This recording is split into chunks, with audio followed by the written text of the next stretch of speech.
성경 봉독하도록 하겠습니다. 오늘 보실 하나님의 말씀은 요한복음 2장 1절에서 11절 말씀입니다. 요한복음 2장 1절에서 11절 말씀 제가 봉독하겠습니다. 사흘째 되던 날 갈릴리 가나에 혼례가 있어 예수의 어머니도 거기 계시고 예수와 그 제자들도 혼례의 청함을 받았더니 포도주가 떨어진지라 예수의 어머니가 예수에게 이르되 저들에게 포도주가 없다 하니 예수께서 이르시되 여자여 나와 무슨 상관이 있나이까 내 때가 아직 이르지 아니하였나이다. 그의 어머니가 하인들에게 이르되 너에게 무슨 말씀을 하시든지 그대로 하라 하니라. 거기에 유대인의 정결 예식을 따라 두세 통 드는 돌 항아리 6이 놓였는지라. 예수께서 그들에게 이르시되 항아리에 물을 채우라 하신즉 아기까지 채우니 이제는 떠서 연회장에게 갖다 주라 하시매 갖다 주었더니 연회장은 물로 된 포도주를 맛보고도 어디서 났는지 알지 못하되 물 떠온 하인들은 알더라. 연회장이 신랑을 불러 말하되 사람마다 먼저 좋은 포도주를 내고 취한 후에 낮은 것을 내거늘 그들은 지금까지 좋은 포도주를 두었도다 하니라. 예수께서 이 첫 표적을 갈릴리 가나에서 행하여 그의 영광을 나타내시매 제자들이 그를 믿으니라. 아멘. 우리 시간 요한복음 2장 1절에 11절 말씀 가지고 포도주가 떨어진지라 라는 제목을 가지고 하나님 말씀 나누도록 하겠습니다. 얼마 전에 대한민국을 비롯해서 전 세계적으로 큰 인기를 끌었던 애니메이션이 있는데요. 여러분 뭐 많이 들어보셨을 것입니다. 앞에 화면 보시면 킹스 오브 킹스라는 애니메이션 영화입니다. 이 애니메이션 영화를 누가 만들었냐면 장성호라는 분이 만들었는데요. 이분은 삼일교회를 다닌다고 하더라고요. 그리고 그 삼일교회 목사님, 송태근 목사님, 또 주위에 있는 수광성 목사님, 몇몇의 목사님들이 굉장히 좋은 애니메이션이다라고 추천하는 어떤 추천사 이런 것들도 영상에서 보게 되고 수많은 연예인들이 예수님을 믿는 사람이든지 믿지 않는 사람이든지 이 애니메이션을 보고 너무 좋은 영화입니다. 가족들과 함께 보면 좋을 것 같습니다. 라고 말하는 어떤 이야기를 들었고요. 이병헌이라는 배우를 비롯해서 수많은 사람들이 이 애니메이션에 참가해서 이제 뭔가 이렇게 이 영화를 만들었는데요. 이분이 새롭게 하소서라는 이 간증 프로그램에 나와서 이분이 이 영화를 만든 그 계기를 얘기해 주는데 뭐라고 말하냐면 저는 킹스 오브 킹스를 통해서 예수님을 믿지 않는 사람들도 이 애니메이션 영화를 통해서 예수님에 대해서 바르게 소개하고 싶었습니다 라고 말하는 그 영상을 제가 보았습니다. 이 장성호라는 사람은 자신의 달란트를 가지고 애니메이션을 만들어서 예수님을 전하는 그 일, 예수님의 복음을 전하는 그 일에 동참한 것 뿐입니다 라고 말하는 것을 보았는데요. 우리가 한 주를 살아가면서 우리는 복음의 통로로 살아가고 있는가, 아니면 그 역할을 하지 못하고 다른 것에 심취하면서 살아가고 있는가. 여러분이 장성호라는 분은 자신의 달란트, 자신의 삶, 자신의 지적인 능력, 자신의 어떤 재물, 재산 여러 가지 것들을 녹여서 하나님을 전하는데 열심을 다해서 복음을 전하지 않습니까? 여러분 오늘 본 말씀이 요한복음 말씀인데요. 이 사도 요한이라는 사람이 요한복음을 기록했어요.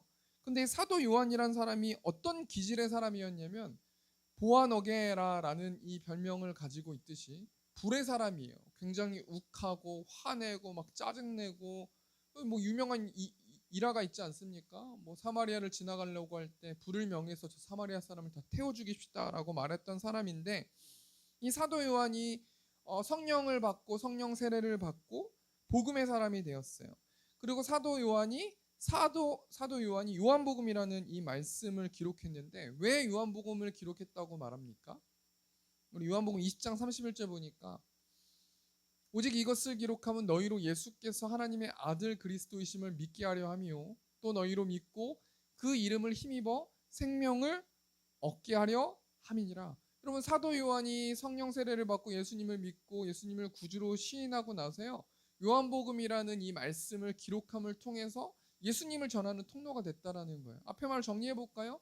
이 킹스 오브 킹스라는 영화를 만든 이 장성호라는 사람, 또 요한복음의 저자 요한이라는 사람은 자신의 인생을 녹여서 예수 그리스도를 전하는데 일조했다라는 거 아니겠습니까? 그럼 우리가 한 주를 살아가면서 우리는 무엇에 몰두하고 있는가? 지금 어떤 것에 관심을 갖고 있고 어떤 것에 몰입하고 있고 어떤 것을 소망을 가지고 있는가? 우리가 한번 좀 생각해 보길 원하는데요. 오늘 여러분 오늘 본 말씀이 예수님의 첫 번째 표적 아니겠습니까? 우리 11절 말씀 보니까 예수께서 이 첫 표적을 갈릴리 가나에서 행하여 그의 영광을 나타내심에 제자들이 그를 믿으니라. 여러분 말씀 보면은 기적이란 단어가 있고 표적이란 단어가 있는데 이 기적이라는 단어는 인간이 이성과 상식에 벗어난 어떤 일들을 하는 것, 이적을 보이는 것이 기적이라고 생각해 볼 수 있고요. 표적이라는 것은 그 기적이 왜 기적을 일으켰냐면 예수님이 하나님이심을 고백하는 증거가 되게 하기 위해서 표적을 일으키셨다라는 거예요. 그러니까 예수님께서 이 말씀이 굉장히 유명한 말씀 아니겠습니까? 가나의 혼인잔치에서 물을 포도주로 변하는 표적을 일으키심을 통해서 예수님이 메시아이시고 예수님이 구원자이시고 예수님이 하나님이심을 제자들과 수많은 사람들이 믿게 하기 위해서 예수님께서 표적을 일으키셨다라는 것인데요. 여러분 그렇다면 예수님께서 어떻게 표적을 일으키셨는가? 우리 1절 말씀 한번 보니까요. 사흘째 되던 날 갈릴리 가나에 혼례가 있어 예수의 어머니도 거기 계시고 지금 어떤 일이 있은지 3일째가 됐다라는 거예요. 여러분 이 본 말씀의 전에 요한복음 1장 말씀 보면은 예수님께서 누구를 부르시냐면 수많은 제자들을 부르세요. 베드로, 또 안드레, 빌림, 나다나엘 어떤 이런 예수님의 제자들을 부르시면서 예수님께서 하나님의 섭리에 맞게끔 하나님께서 택하신 자들을 부르시고 제자로 삼으시고 또 그 12 제자들을 통해서 복음을 전하는 통로로 삼으시는데 여러분 나다나엘을 어떻게 부르십니까? 우리 요한복음 1장 48절 말씀 보니까 나다나엘이 이르되 어떻게 나를 아시나이까? 예수께서 대답하여 이르시되 빌립이 너를 부르기 전에 내가 무화과 나무 아래에 있을 때 보았노라. 여러분 하나님께서 나다나엘을 부르시는 것은 실수로 나다나엘을 부르신 것이 아니라 이 나다나엘의 삶을 지켜보시고 또 나다나엘이 태어나기 전부터 창세로 구별하여 주셔서 에베소서 말씀 보면 나오지 않습니까? 그래서 나다나엘을 하나님께서 제자로 부르셨다라는 거예요. 여러분 그러면 누가 나다나엘을 부르셨습니까? 예수님이란 분이 나다나엘을 부르셨는데 이 예수님이라는 분은 성자 하나님이시고 예수님은 무소부지의 하나님이시고 예수님은 실수가 없으신 하나님이시라는 거예요. 예수님께서 수많은 제자들을 부르시고 그 다음에 예수님의 제자들과 함께 가나의 혼인잔치를 참여해서 표적을 일으키시고 예수님이 구원자라는 사실을 증명하는 말씀이 오늘 본 말씀인데요. 1절 다시 보니까 사흘째 되던 날 3일째 됐어요. 예수님의 제자들을 부르시고 3일째 됐을 때 그 제자들과 함께 예수님께서 어디를 가셨냐면 갈릴리 가나라는 곳에 가셔서 결혼식에 참석하셨다라는 거예요. 2절 말씀 보니까 예수와 그 제자들도 혼례의 청함을 받았더니 여러분 지금 예수님과 예수님의 제자들은 결혼식장에 도착했어요. 초대받았어요. 근데 이 당시의 결혼식은 우리나라의 결혼식과 좀 달라요. 우리나라는 결혼식을 그냥 토요일날 보통 한 번만 하지 않습니까? 주일이나 토요일날, 평일에 뭐 공휴일에 하루만 하는데 이 당시 유대인들의 결혼식은 일주일 동안 혼례를 그 잔치를 하는 풍습이 있어요. 그리고 일주일 동안 이 남자 쪽 집에서 모든 음식들을 다 대야 되고 이 팔레스타인 지역에서는 물이 굉장히 중요했었기 때문에 포도주가 굉장히 중요하거든요. 그래서 이 포도주를 얼마나 좋은 포도주를 내놓느냐에 따라서 이 가문이 굉장히 정통성이 있는 가문, 굉장히 자랑할 만한 어떤 가문의 어떤 그 결혼식 풍습이 있었단 말이에요. 그러니까 이 포도주는 무엇을 상징하는 거냐면 풍족함, 또 부유함, 또 여러 가지 명예, 어떤 여러 가지 것들을 상징하는 거예요. 지금 여러분 예수님의 제자들과 예수님과 막 포도주를 마시면서 음식을 먹으면서 정말 너무도 좋게 지금 그 결혼식장의 현장에 있는 거 아니겠습니까? 근데 여러분 어떤 문제가 발생돼요? 포도주가 떨어지게 된대요. 우리 3절 말씀 보니까 포도주가 떨어진지라 예수의 어머니가 예수에게 이르되 저들에게 포도주가 없다니. 여러분, 포도주가 떨어졌대요. 이 말씀 통해서 우리가 뭘 생각해 봐야 되는 거냐면요, 이 땅을 살아가는 우리들은 항상 결핍의 문제에 시달리게 된다는 거예요. 아, 내가 이것만 있으면 난 결핍이 없을 거야. 내가 가족만 화목했다면, 내가 돈만 많았다면, 내가 뭔가 이성 친구와 내 자녀가 있었다면, 내가 아들이 있고 딸이 있었다면, 내가 정말 좋은 아파트에 살았다면 난 정말 행복할 거야. 아니라는 거예요. 항상 이 땅에는 결핍이 있다라는 거예요. 항상 포도주가 떨어지는 일들이 있다라는 거예요. 항상 민망한 일을 당하는 일이 있고요. 항상 문제가 있고요. 문제의 답을 모를 때가 있고 문제의 답을 알 때가 있다라는 거예요. 여러분, 우리가 무엇을 생각해 봐야 됩니까? 우리가 뭐 아침 10시나 9시에 하는 TV 프로그램 보세요. 다 연예인들 나와서 집 자랑하고, 저 사람은 저렇게 좋은 데 살면 걱정이 없을 거야. 저 사람은 저렇게 SNS 같은 거 연예인들 보면 굉장히 화목하고 맨날 풀빌라 가서 놀러 가고 해외여행 가고 돈 많이 벌고, 와, 저러면 너무 좋겠다. 이 땅에 그런 거 없다라는 거예요. 항상 문제는 있고, 왜 이 땅에 문제가 있냐면 인간이 문제의 근원이 되는 죄를 가지고 있기 때문에 이 땅에는 항상 포도주가 떨어지는 그런 문제들이 있다라는 거 아니겠습니까? 여러분, 당연히 있어야 되고 마땅히 있어야 될 포도주가 없는 거예요. 여러분, 이걸 한번 생각해 보길 원해요. 우리가 자고 일어나면 눈이 떠지지 않습니까? 근데 우리가 갑자기 자다 일어났는데 눈이 떠지지가 않는 거예요. 앞이 보이지 않는 거예요. 여러분, 그랬을 때 얼마나 당황하고 얼마나 큰 공포에 시달리겠습니까? 여러분, 지금 결혼식장에 포도주가 떨어졌다는 거는 포도주? 편의점 가서 사면 되지 라고 생각할지는 모르지만, 이 당시엔 편의점도 없을 뿐더러 포도주가 떨어졌다는 거는 그 가문을 무시하거나 사람들이 막 입방아 찍겠죠. 아니, 어떻게 이 결혼식장에 포도주가 떨어졌으니 이제 신랑과 신부는 앞날이 막 먹구름 끼고 막 그렇게 힘들게 살아가는 거 아니야? 이 신부가 저런 가문에 시집 가면은 고생할 거 아니야? 막 이러면서 여러 가지 어떤 상황들이 벌어지는 지금 어떤 이런 상황 가운데서 예수님께서 첫 번째 표적을 일으켜서 물이 포도주로 바뀌는 기적을 일으키시는데, 우리가 이 말씀 통해서 하나님께서 우리에게 주신 영적 교훈이 무엇인지 세 가지만 좀 생각해 보고 말씀 마쳤으면 좋겠습니다. 우리 3절 다시 보니까요, 예수의 어머니가 예수에게 이르되 저들에게 포도주가 없다 하니, 예수의 어머니 마리아는 자신의 문제가 아니에요. 자신의 일의 문제가 아니에요. 자신의 가문의 문제가 아니란 말이에요. 그런데 이 결혼식장의 결핍의 순간에 예수님께 있는 모습 그대로 예수님께 모든 권한을 이임했다라는 게 첫 번째로 하나님께서 우리에게 주신 영적 교훈이라는 거예요. 여러분, 결핍의 순간에 우리가 한 주를 살아가면서 여러 가지 결핍이 있을 때 우리가 어떻게 행동합니까? 예수님께 기도하기보다는, 예수님께 있는 모습 그대로 말하기보다는 인간적인 편법과 여러 가지 어떤 상황을 진단해 보는 거와 사람들을 찾아가는 것, 전문가를 찾아가는 것, 여러 가지 일들을 우리가 할 수 있는데요, 우리가 이 말씀 통해서 뭘 생각해 봐야 되냐면 우리의 모든 결핍, 그럼 결핍 없는 사람 없어요. 문제 없는 사람 없단 말이에요. 그 문제를 진지하게 정말 예수님과 의논하고 있는가? 예수님, 이런 문제가 있고 내 힘으로 도저히 할 수 없고 포도주가 떨어지면 우리는 완전히 다른 사람들이 우리를 어떻게 생각하겠습니까? 이 문제를 어떻게 해결하겠습니까? 포도주를 어디서 얻겠습니까? 라로 있는 모습 그대로 예수님께 말하면 예수님께서 그 결핍을 해결해 주신다라는 거예요. 죄짐 맡은 우리 구주 369장 3절 말씀, 제가 3절 찬양, 제가 가사를 좀 많이 묵상했는데, 근심 걱정 무거운 짐 아니 진자 누군가, 피난처는 우리 예수 주께 기도드리세. 세상 친구 멸시하고 너를 조롱하여도 예수 품에 안기어서 참된 위로받겠네. 한 주 동안 살아가면서 왜 이렇게 난 이렇게 힘든가? 왜 이렇게 난 지친가? 왜 이렇게 난 피곤한가? 왜 이렇게 나는 생각이 많은가? 여러 가지 생각들이 있었거든요.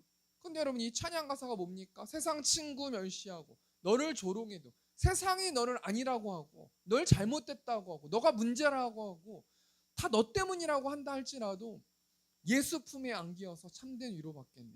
예수님, 하나님의 아들이신 예수님께 위로받으면 참된 위로를 받을 수 있고 걱정, 근심, 무거운 짐을 예수님께 맡길 수 있다라는 거예요. 우리가 한 주 동안 살아가면서 첫 번째 대정리하니까요. 하나님께서 우리에게 주신 영적 교훈이 뭡니까?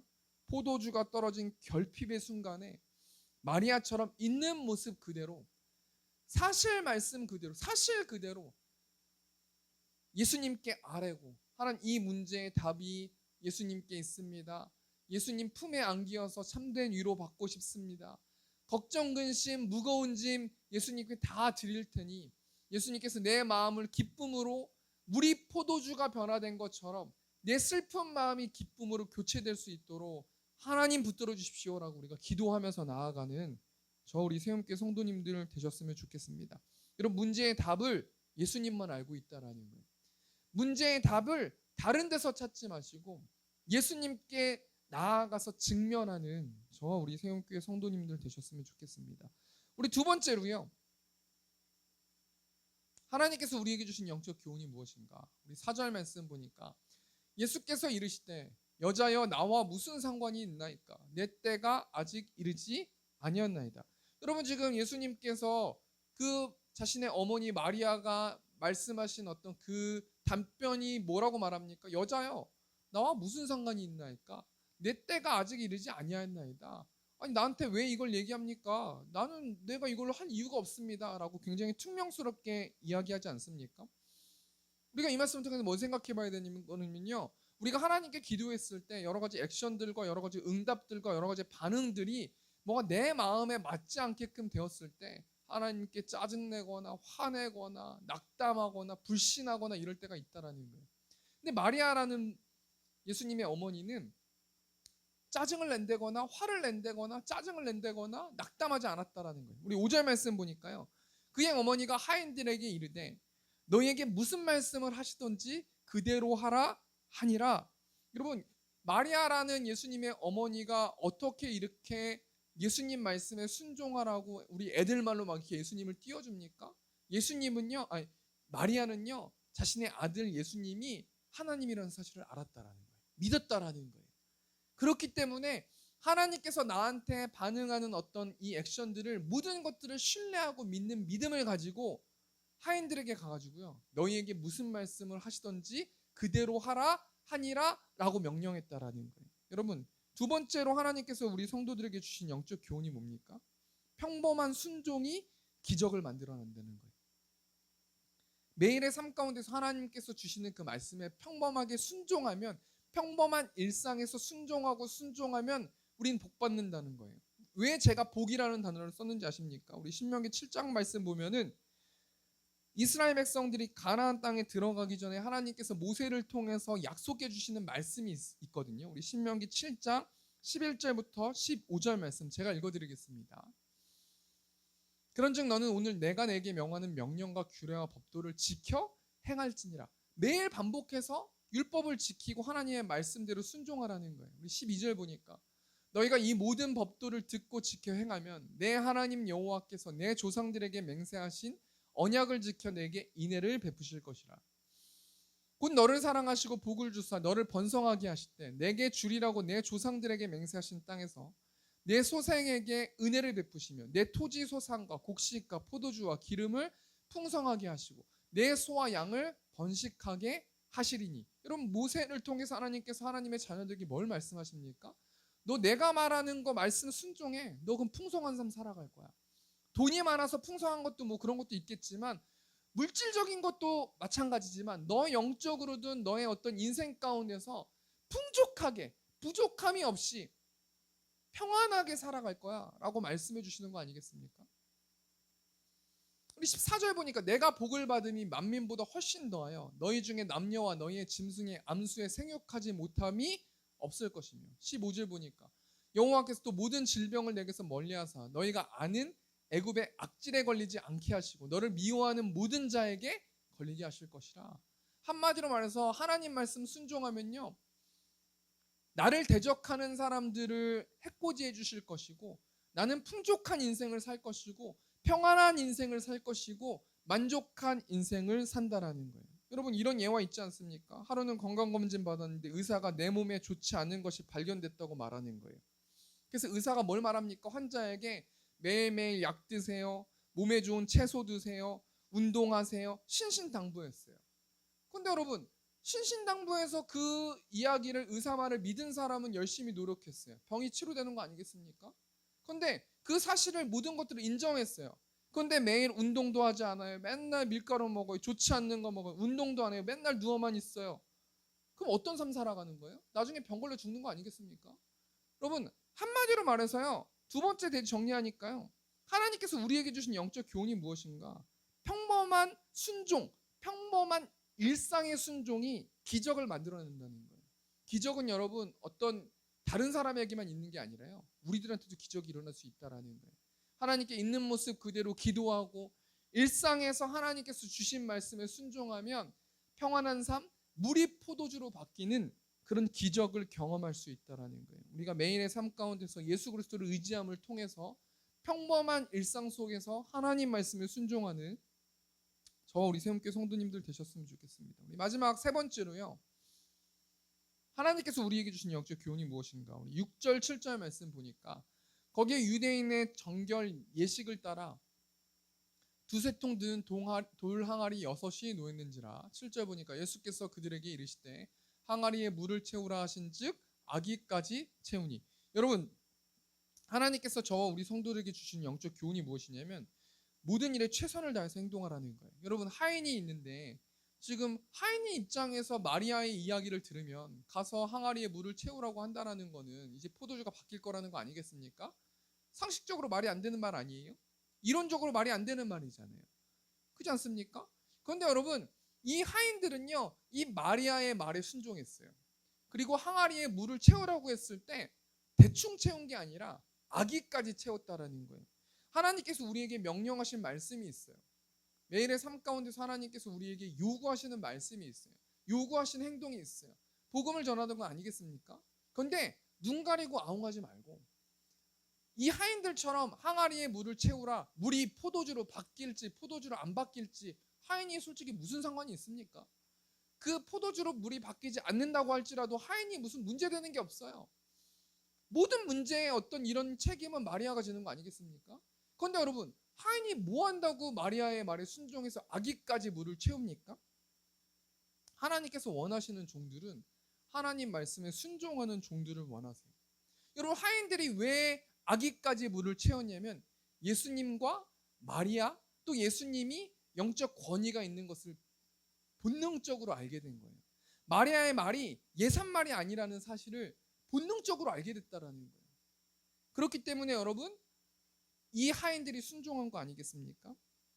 그렇다면 여러분, 예수님께서는 예수님 말씀에 어떤 능력이 있어요? 여러분 8절 보니까 이제는 떠서 연회장에게 갖다 주라 하심에 갖다 주었더니 9절 보니까 연회장은 물로 된 포도주를 맛보고도 어디서 났는지 알지 못하되 물 떠온 하인들은 알더라. 연회장이 신랑을 불러 말하되 사람마다 먼저 좋은 포도주를 내고 취한 후에 낮은 것을 내거늘 그대는 지금까지 좋은 포도주를 두었도다 하니라. 여러분, 지금 마리아도 그렇고 하인도 그렇고 마리아를 통로 삼아서 하인의 어떤 정말 완전한 순종을 통해서 물이 포도주로 변하는 역사가 있지 않습니까?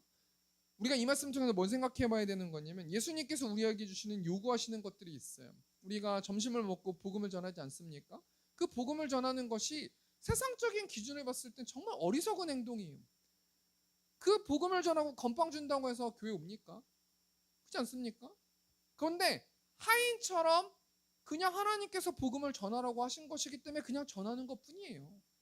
사람이 올지 안 올지는 우리의 영역이 아닌 거예요. 하나님께서 사람을 보내주시면은 같이 예배하는 거고 하나님께서 사람을 보내주시고 다시 나가게 하시면 다른 사람을 또 예배 붙여주실 거고 우리는 하인처럼 순종함을 통하여서 하나님의 나라를 확장하는데 일조하는 저와 우리 세움교회 성도님들 되셨으면 좋겠습니다. 우리 세 번째 대정리하니까요. 하나님께서 우리에게 주신 영적 교훈이 무엇입니까? 모든 일에 최선을 다하라는 거예요. 특별히 복음을 전하는 일에 최선을 다하라는 거예요.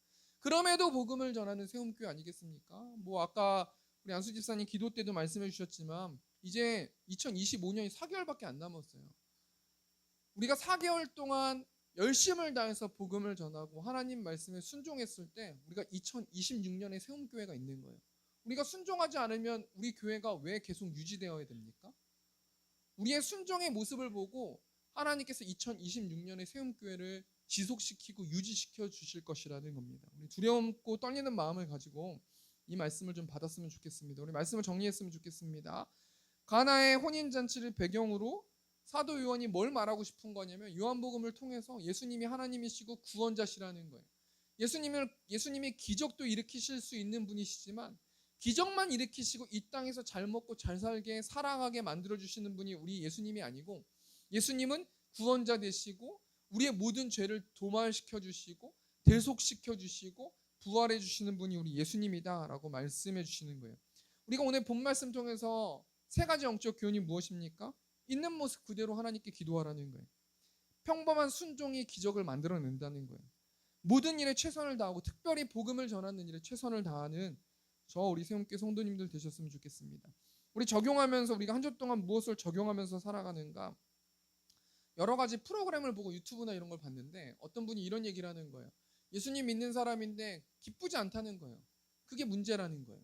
여러분 예수님은 기쁨을 주시는 분 아니에요? 우리에게 구원을 주시는 분 아니겠습니까? 그런데 예수님을 믿는 사람이 기쁘지가 않아요. 예수님 믿는 사람이 맨날 슬퍼요. 예수님 믿는 사람이 맨날 짜증내요. 예수님 믿는 사람이 맨날 인상 쓰고 있어요. 그럼 여러분 주위에 있는 사람들이 예수님 믿겠습니까? 우리가 한 주 동안 뭘 좀 적용했으면 좋겠냐면 예수님은 물로 포도주를 변화시키는 분이시고 나 예수님 찬양합니다. 예수님 믿습니다. 다 좋은데요. 우리가 삶 가운데서도 그 구원의 기쁨을 빼앗기지 않고 우리가 기뻐하고 그 기쁨을 통해서 복음이 흘러갈 수 있는 우리 세움교회 성도님들 되셨으면 좋겠습니다. 우리 찬송가 95장 우리 1절 찬송하시고 우리 시간 기도하고 주기도문으로 마쳤으면 좋겠습니다.